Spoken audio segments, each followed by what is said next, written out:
नमस्कार दोस्तों, चिरानिया क्लासेज में एक बार फिर से आपका हार्दिक स्वागत है। आज हम लोग जो है एनर्जी के बारे में डिस्कस करेंगे।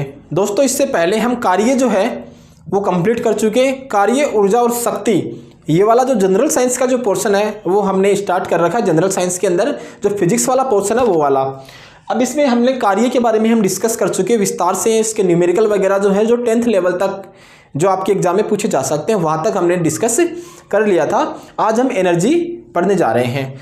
देखना, एनर्जी जो होती है, ऊर्जा जो होती है वो क्या होती है? कार्य करने की क्षमता। अर्थात जो हम लोग जो कार्य करते हैं वो कार्य करने की क्षमता ही क्या होती है? एनर्जी होती है। दैट मीन्स हम ये बोल सकते हैं कि यहाँ भाई हम लोग यदि एनर्जी को डिस्कस हम डिफाइन करें तो भाई किसी ने कितना जब कार्य किया वही क्या है भाई? कार्य ही किस में चेंज हो जाएगा? हम लोग जब इसके आगे पढ़ेंगे तो कार्य ऊर्जा एक प्रमेय जो होती है, यानी कार्य का मान ही, कार्य ही किस में चेंज हो जाता है? एनर्जी में चेंज हो जाता है। इसका मतलब कार्य करने की क्षमता जो है उसको क्या बोलते हैं? एनर्जी, ऊर्जा। और इसके जो जो मात्रक है, विमा तो है वो 10th लेवल तक हम नहीं पढ़ते क्योंकि जनरल साइंस में विमा नहीं आती, वो 10वीं के बाद में 11th क्लास है वहाँ से विमा स्टार्ट होती है। तो हम इसके बारे में जैसे अलग से जो एयरफोर्स नेवी वगैरह के लिए जो वीडियो लेंगे उसमें हम विमा वगैरह की चर्चा करेंगे। यहाँ हम केवल मात्रक की यदि चर्चा करें तो जो कार्य का जो मात्रक है वही किसका मात्रक होगा? ऊर्जा का मात्रक होगा। तो हमने क्या लिखा था कार्य का मात्रक? दोस्तों, हम लोग बात करें किसके मात्रक की, तो मात्रक क्या होगा इसका? मात्रक में ये बोल सकता हूं कि किसके समान? कार्य के समान। कार्य के समान।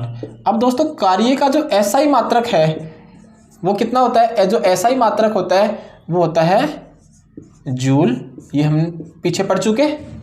तो बाकी के जो भी मात्रक हैं वो सारे के सारे मात्रक जो कार्य के थे वही किसके मात्रक होंगे?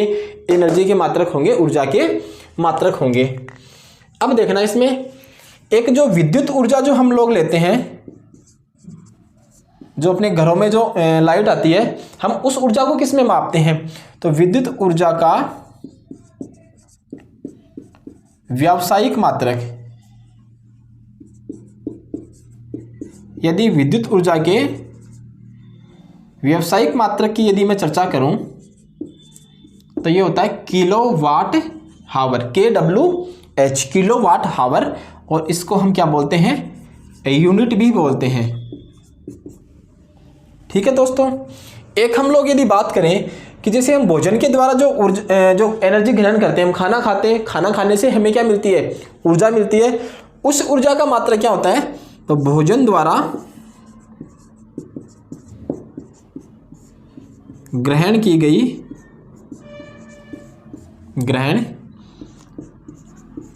ऊर्जा ये होती है कैलोरी में। इसका मात्रक क्या होता है? कैलोरी में। और देखो, जूल और कैलोरी में एक रिलेशन आता है जो बहुत सी बार एग्जाम से पूछा जाता है। कितना होता है? 1 कैलोरी बराबर कितना होता है? 4.2 जूल। तो अभी तक दोस्तों हमने क्या डिस्कस किया? देखो, एनर्जी, ऊर्जा। ऊर्जा क्या होती है? कार्य करने की क्षमता। हमने मात्रक की बात की तो ऊर्जा का मात्रक किसके समान होता है? कार्य के समान होता है। एसआई मात्रक की हम बात की तो एसआई मात्रक क्या होता है? जूल होता है। उसके बाद में विद्युत ऊर्जा का जो व्यावसायिक मात्रक है वो क्या होता है? KWH, जिसको हम क्या बोलते हैं? यूनिट भी बोलते हैं। एक भोजन द्वारा जो ग्रहण की गई ऊर्जा जो है उसको हम किस में कैलकुलेट करते हैं? किस में मापते हैं? कैलोरी में मापते हैं। और 1 कैलोरी कितना होता है? 4.2 जूल होता है। तो यहां तक एक बार इसका स्क्रीनशॉट ले लें आप, उसके बाद में हम नेक्स्ट आगे चर्चा करते हैं।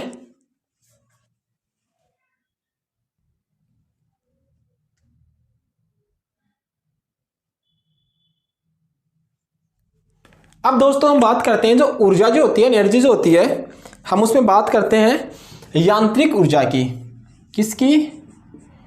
यांत्रिक ऊर्जा। जो मैकेनिकल जो एनर्जी होती है वो 2 प्रकार की दोस्तों होती है अपने। एक तो होती है कौन सी? गतिज ऊर्जा, काइनेटिक एनर्जी, एक जो होती है पोटेंशियल एनर्जी, स्थितिज ऊर्जा।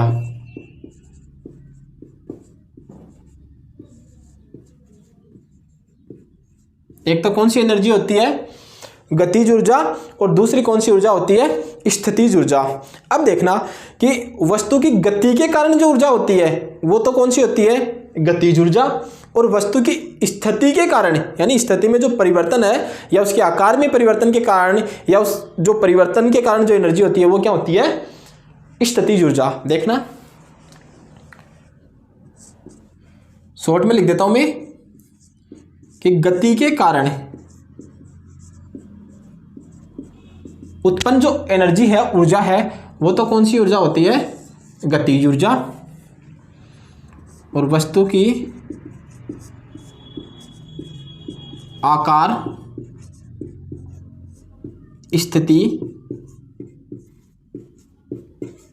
अभिविन्यास, ऐंठन, कुछ भी बोल सकते हैं हम, उसके कारण जो एनर्जी जो होती है वो कौन सी एनर्जी होती है, स्थितिज ऊर्जा। देखना कहने का मतलब क्या हुआ कि जैसे मान लो हम जैसे दौड़ रहे हैं, जैसे हम कोई बस है वो लगा क्या कर रही है, वो चल रही है, तो चलती हुई बस में कौन सी एनर्जी होगी, गतिज ऊर्जा होगी। जैसे मान लो कोई धनुष है, आपने उसको हमने उसमें अपने प्रत्यंचा चढ़ाते हैं, हम उसको खींचते हैं जैसे, तो जो खींच के हम रखते हैं तो उस धनुष के पास जो एनर्जी होती है वो कौन सी एनर्जी होती है, वो होती है पोटेंशियल एनर्जी, स्थितिज ऊर्जा। लेकिन जैसे ही हम धनुष को छोड़ें तो उसके बाद में जो एनर्जी जो होती है, यानी जो अपने जो स्थितिज ऊर्जा आपने जो खींच के जो ग्रहण की है, वो एनर्जी ट्रांसफर हो जाती है किसमें, गतिज ऊर्जा में। वो किस में हो जाती है, काइनेटिक एनर्जी में। तो गति के कारण एनर्जी, और यहाँ किसके कारण आ गई, वस्तु की आकार, स्थिति और ऐंठन के कारण ऊर्जा। अब देखना ये वाली जो एनर्जी होती है, जो गतिज ऊर्जा जो होती है, वो सदैव कैसी होती है, धनात्मक होती है। गतिज ऊर्जा हमेशा कैसी होती है, धनात्मक होती है। लेकिन जो स्थितिज ऊर्जा है वो क्या होगी, वो धनात्मक भी हो सकती है, ऋणात्मक भी हो सकती है। नेक्स्ट इसके बाद में देखना, इसके एग्जाम्पल की यदि हम चर्चा करें तो देखना, एक जो एग्जाम्पल है वो तो मैंने आपको अभी बता ही दिया कि किसके कारण होगा, कि गतिज ऊर्जा जो है वो किसके कारण, जैसे चलती हुई बस या कार जो है उसमें जो एनर्जी होती है वो, तो चलती हुई बस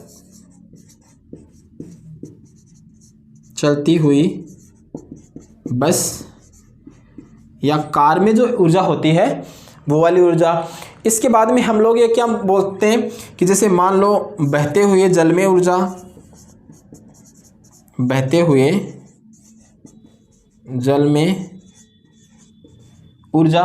हमने धनुष की बात की तो हम बोल सकते हैं कि धनुष को छोड़ने के बाद ऊर्जा, तो तीर को छोड़ने पर ऊर्जा, तीर को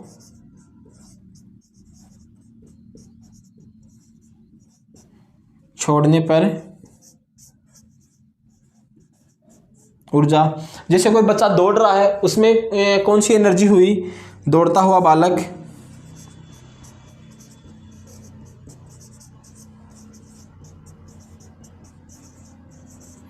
इन सब में कौन सी ऊर्जा हुई, गतिज ऊर्जा हुई। चलती हुई बस या कार में ऊर्जा, बहते हुए जल में ऊर्जा, तीर को छोड़ने पर जो ऊर्जा, दौड़ता हुआ बालक, तो इन सभी में कैसी ऊर्जा है, गतिज ऊर्जा। अब हम लोग बात करते हैं स्थितिज ऊर्जा की। तो दोस्तों स्थितिज ऊर्जा कौन सी होती है, जैसे मान लो हमने एक पानी की टंकी बनाई थोड़ी सी हाइट पे, उसमें हमने पानी इकट्ठा कर दिया, तो पानी उसमें रुका हुआ है, तो हम बोल सकते हैं रुके हुए पानी में, रुके हुए पानी में ऊर्जा। क्यों, क्योंकि इसमें किस में परिवर्तन है, स्थिति में परिवर्तन है, पानी में ऊर्जा। एक जो हमने अभी चर्चा की कि जो धनुष जो होता है उस पे जो खींचे हुए जो तीर है उसमें ऊर्जा, तो धनुष में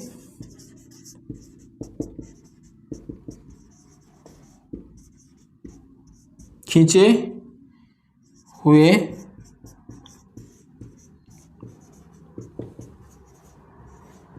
तीर में ऊर्जा, यानी धनुष जो है उसको जैसे हम खींच के रखेंगे तो उसमें जो ऊर्जा होगी वो भी कौन सी ऊर्जा है, स्थितिज ऊर्जा।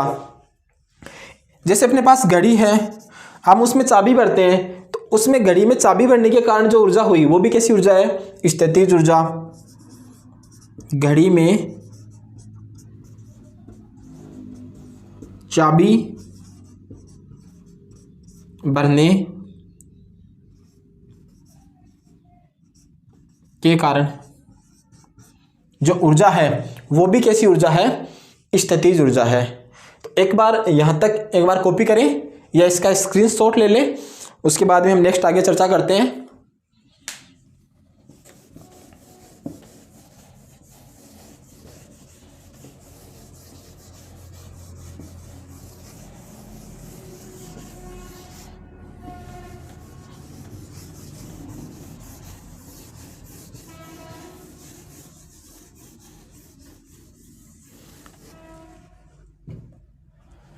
अब दोस्तों हम इसकी फॉर्मूले की चर्चा करते हैं। तो देखना, गतिज ऊर्जा जो होती है, काइनेटिक एनर्जी जो होती है वो कितनी होती है? 1/2 mv²।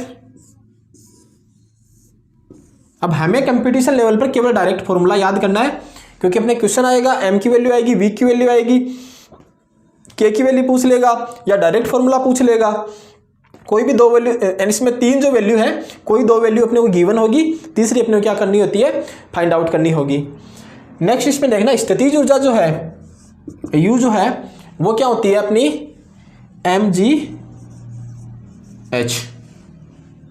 स्थितिज ऊर्जा कितनी होती है? mgh। यहाँ m क्या है? गुरुत्वीय त्वरण है, और m क्या है? द्रव्यमान है, और g क्या है? गुरुत्वीय त्वरण है। यहाँ m द्रव्यमान है और v क्या है? वेग है। अब देखना, एक चीज हमने डिस्कस की थी कि गतिज ऊर्जा का जो मान है वो हमेशा ही कैसा होता है? कैसा होगा?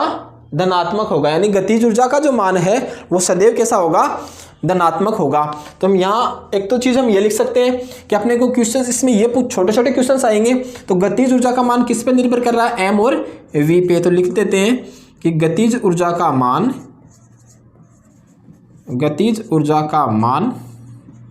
किस पर निर्भर कर रहा है?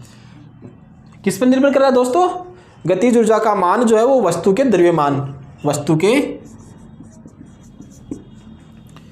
द्रव्यमान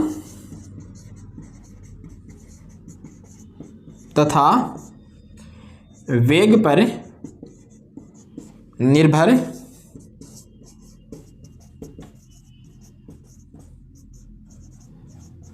करता है।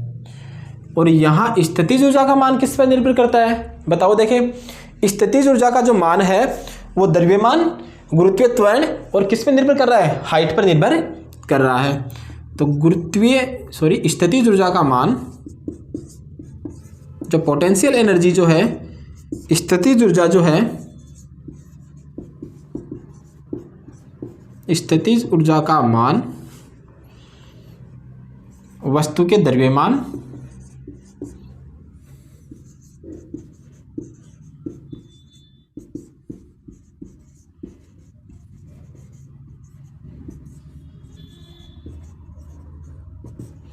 गुरुत्वीय त्वरण व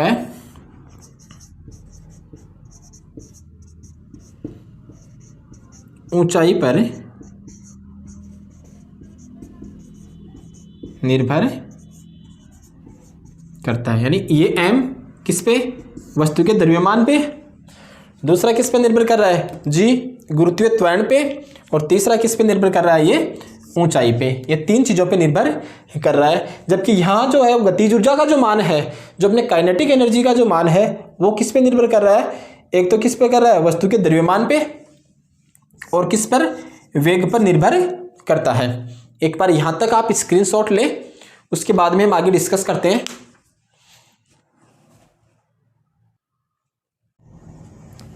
हाँ दोस्तों, अब हम लोग बात करेंगे ऊर्जा रूपांतरण की। दोस्तों यहाँ से जो आपके एग्जाम में एक क्वेश्चन जो है वो जनरली पूछा जाता है।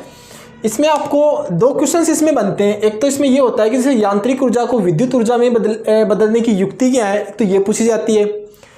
या फिर इसमें यह पूछा जाता है कि डायनेमो जो है या जनरेटर जो है विद्युत ऊर्जा को किस में बदलेगा, या यांत्रिक ऊर्जा को किस में बदलेगा, मोटर कौन सी ऊर्जा को कौन सी ऊर्जा में बदलेगा, ये वाला जो क्वेश्चन है, एक क्वेश्चन यहाँ से जनरली पूछा जाता है। तो देखना हम लोग एक एक करके ये जो जितने भी रूपांतरण है जो आपके एग्जाम के लिए इम्पोर्टेंट है उनकी हम लोग डिस्कस करने वाले हैं। देखिए सबसे पहले जो यांत्रिक जो ऊर्जा है, यांत्रिक ऊर्जा से यदि हम विद्युत ऊर्जा में यदि हम रूपांतरित करें तो ये रूपांतरित करने की जो युक्ति है वो है जनरेटर या डायनेमो। यानी जनरेटर के द्वारा हम लोग क्या कर सकते हैं, यांत्रिक, यानी आपने वैसे भी देखा होगा कि जनरेटर जो होता है शादी ब्याह के अंदर हम उसमें क्या करते हैं कि हाथ से उसका हैंडल घुमाते हैं। यानी हमने क्या किया है, यांत्रिक ऊर्जा, हमने उसको यांत्रिक ऊर्जा दी है और वो यांत्रिक ऊर्जा किस में चेंज हुई, विद्युत ऊर्जा में, जिससे हम बल्ब वगैरह है वो जलाते हैं। अब देखना यहाँ से यदि विद्युत ऊर्जा को यदि यांत्रिक ऊर्जा में बदले तो जो है अपने पास उसके लिए जो युक्ति काम में आएगी वो आएगी मोटर। यानी ये दोनों जो चीज़ें हैं, यानी ये दोनों जो है यांत्रिक ऊर्जा और विद्युत ऊर्जा ये एक दूसरे के अपोजिट है। यांत्रिक ऊर्जा से विद्युत ऊर्जा में बदलेंगे तब तो जनरेटर या डायनेमो, और विद्युत ऊर्जा से यांत्रिक ऊर्जा में बदलेंगे तो इसमें काम आएगी मोटर। तो ये दोनों हो गया। अब देखना नेक्स्ट एक आता अपनी ध्वनि ऊर्जा, जो अपनी साउंड एनर्जी जो है ध्वनि ऊर्जा से यदि हम विद्युत ऊर्जा में चेंज करें तो जो युक्ति है वो होती है माइक्रोफोन। यानी माइक्रोफोन के द्वारा हम लोग क्या कर सकते हैं, ध्वनि ऊर्जा से कौन सी ऊर्जा में परिवर्तित कर सकते हैं, विद्युत ऊर्जा में। आपने देखा होगा जैसे क्रिकेट का खेल है तो वहाँ स्टंप्स के पास अपनी माइनर सी आवाज़ जो होती है उस आवाज़ के लिए वहाँ पे माइक्रोफोन लगाया होता है, और वो जो माइक्रोफोन है वो उसको किस में चेंज कर देगा, जो ध्वनि ऊर्जा को लेगा वो और किस में चेंज कर देगा, वो विद्युत ऊर्जा में। जबकि हम जो लाउड स्पीकर जो हम यूज करते हैं वो क्या करते हैं कि विद्युत ऊर्जा जो होती है भाई, जो विद्युत ऊर्जा है वो उसमें क्या होगा, जैसे लाउड स्पीकर है या अपने माइक वगैरह हैं वहाँ पे अपने को ध्वनि सुनाई देती है, यानी वहाँ से उत्पन्न कौन सी होगी, ध्वनि ऊर्जा, और इसको जो चेंज करेगा वो कौन सा है, लाउड स्पीकर। यानी विद्युत ऊर्जा को ध्वनि ऊर्जा में कौन चेंज करेगा, लाउड स्पीकर। तो ये दोनों एक हो गए ना भाई, ध्वनि ऊर्जा, विद्युत ऊर्जा, माइक्रोफोन, और विद्युत ऊर्जा को ध्वनि ऊर्जा में चेंज करेंगे तो कौन सा, लाउड स्पीकर। तो याद करने की दृष्टि से आप इन दोनों को एक साथ याद रखें और इन दोनों को एक साथ याद रखें। अब देखना नेक्स्ट एक हम लोग देखें रासायनिक ऊर्जा। रासायनिक ऊर्जा जो है वो सेल जो है वो रासायनिक ऊर्जा को किस में चेंज कर देगा, विद्युत ऊर्जा में। यानी जो अपनी रासायनिक एनर्जी जो है, मैकेनिकल एनर्जी जो है इसमें अपनी जो रासायनिक ऊर्जा जो है उसको जो चेंज करेगा, जो केमिकल एनर्जी है उसको चेंज करेगा कौन, सेल, और किस में चेंज करेगा, ये विद्युत ऊर्जा में। तो यहाँ तक आप एक बार कॉपी करें, उसके बाद में हम कुछ और इनके ऊर्जा के जो रूपांतरण है वो और पढ़ते हैं।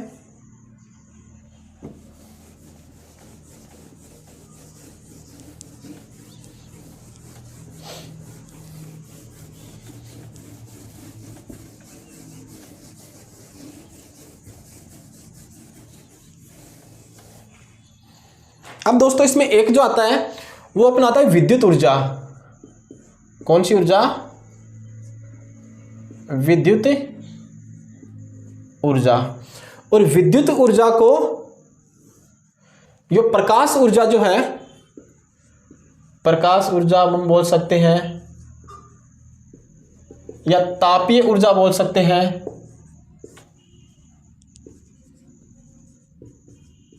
या उष्मीय ऊर्जा बोल सकते हैं, उष्मीय ऊर्जा। इसमें कौन चेंज करेगा, अपना जो बल्ब है वो विद्युत ऊर्जा को किस में चेंज करेगा, प्रकाश ऊर्जा या तापीय ऊर्जा या उष्मीय ऊर्जा में। एक दोस्तों जो प्रकाश ऊर्जा जो है उसको जो चेंज करेगा रासायनिक ऊर्जा में। प्रकाश ऊर्जा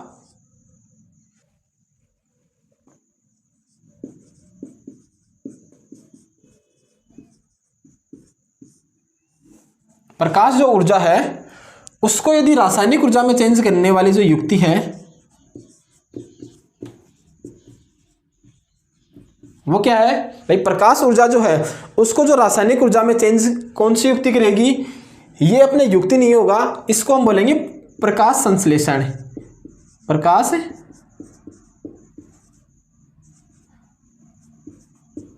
यानी प्रकाश संश्लेषण में क्या होता है कि जो अपने को जो प्रकाश मिलता है, जो लाइट होती है उससे कौन सी ऊर्जा बनती है? रासायनिक ऊर्जा। और जो एटीपी में हम उसको कैलकुलेट करते हैं, तो ये वाला जो प्रोसेस है वो फोटोसिंथेसिस, प्रकाश संश्लेषण में होता है। नेक्स्ट इसमें हम बात करें तो दोस्तों, एक जो रासायनिक जो ऊर्जा है उसको यदि हम प्रकाश ऊर्जा में यदि चेंज करें तो उस युक्ति का क्या नाम है? तो रासायनिक ऊर्जा,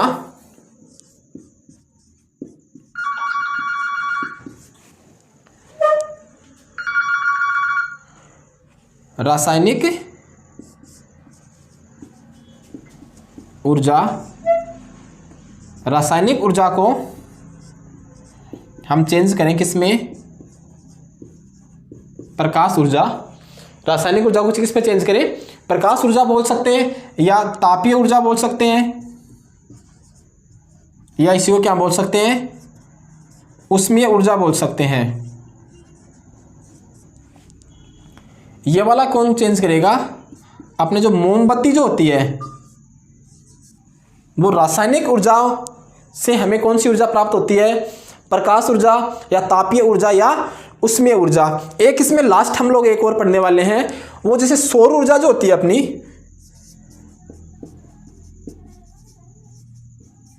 जो अपनी सौर ऊर्जा जो होती है उसको हम लोग यदि विद्युत ऊर्जा में चेंज करना चाहें, कौन सी ऊर्जा में? विद्युत ऊर्जा में, तो अपने क्या होता है? सोलर सेल होता है एक, यानी सोलर सेल के द्वारा हम लोग क्या कर सकते हैं कि जो सौर ऊर्जा जो होती है उसको हम कौन सी ऊर्जा में चेंज कर सकते हैं? विद्युत ऊर्जा में। तो एक बार यहां से देखें दोबारा, विद्युत ऊर्जा को जो प्रकाश ऊर्जा या तापीय ऊर्जा में चेंज करने वाली जो युक्ति है वो बल्ब है। प्रकाश ऊर्जा को रासायनिक ऊर्जा में चेंज करने वाली युक्ति बोल दें, या इस प्रोसेस को हम बोल दें तो फोटोसिंथेसिस, प्रकाश संश्लेषण। रासायनिक ऊर्जा जो है उसमें को यदि प्रकाश ऊर्जा या तापीय ऊर्जा या उष्मीय ऊर्जा में परिवर्तन करें उसको बोलते हैं हम जैसे मोमबत्ती। या सौर ऊर्जा जो होती है वो यदि विद्युत ऊर्जा में चेंज हो तो उसके लिए हम लोग काम में लेते हैं सोलर सेल। तो ये यहाँ तक एक बार कॉपी करें। इसके बाद में नेक्स्ट जो एक छोटा सा अपना टॉपिक है ऊर्जा संरक्षण का नियम, तो वो भी हम लोग देख लेते हैं, ज़्यादा बड़ा नहीं है। उसके बाद में नेक्स्ट वीडियो में न्यूमेरिकल के ऊपर चर्चा करने वाले हैं।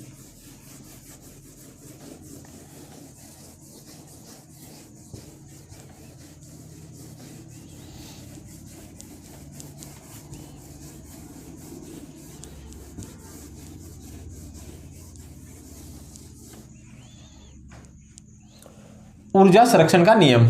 किसका नियम? ऊर्जा संरक्षण का नियम।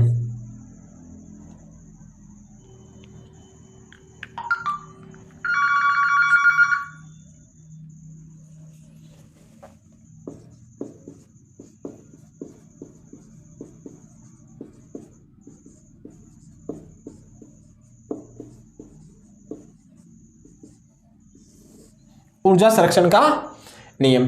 देखिए दोस्तों, ऊर्जा संरक्षण का अपने का नियम जो है वो ये कहता है कि अपनी एनर्जी जो है वो टोटल जो एनर्जी है वो हमेशा क्या रहती है? दैट मीन्स कंजर्व रहती है, वो हमेशा नियत रहती है, वो चेंज नहीं होती। यानी हम एनर्जी जो होती है वो उस एनर्जी को हम लोग जो है न तो हम एनर्जी को क्या कर सकते हैं? नष्ट कर सकते हैं, और न ही एनर्जी को क्या किया जा सकता है?